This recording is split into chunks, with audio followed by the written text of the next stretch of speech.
Can read. And I'm Bill Gets Harassed. And today's first storybook review is Jack and the Beanstalk, a story about a desperate boy who for some reason trades his cow, who he supposedly loves, for a sack of beans. I mean, did this boy get past the first grade? This is one gullible kid.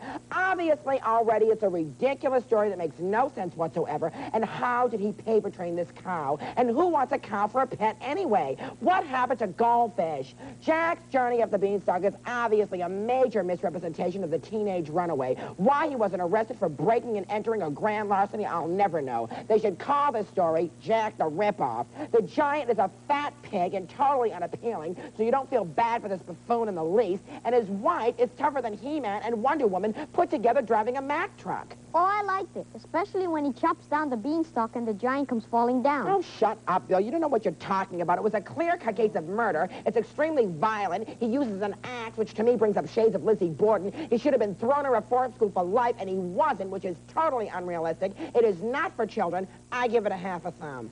I give it 3.5 thumbs. That's because you're a juvenile delinquent and you relate to this piece of trash. Our next storybook is Cinderella. Oh, that was great. I cried. Well, then buy some Kleenex and blow your nose. It's a horrible story about a silly girl who obviously wanted to be treated like a dish rag. I mean, why didn't she just leave the house? There is the door, turn the knob, and just walk out. I mean, there is something wrong with this girl. And then she spends entirely too much time talking to animals who she thinks talks back to her. There is a serious screw loose here. I like the fairy godmother.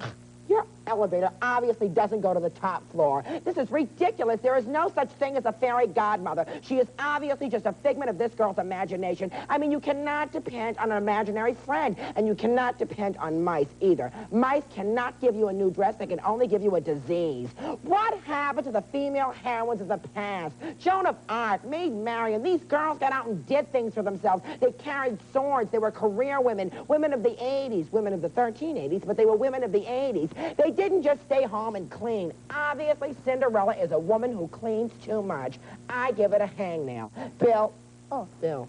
I give it 4 thumbs. That's because you can only count to 5. Next week, we'll review 2 more storybooks, and maybe by then I'll have a new partner. Thanks for joining me, Rex Can Read. And Bill Gets Harassed.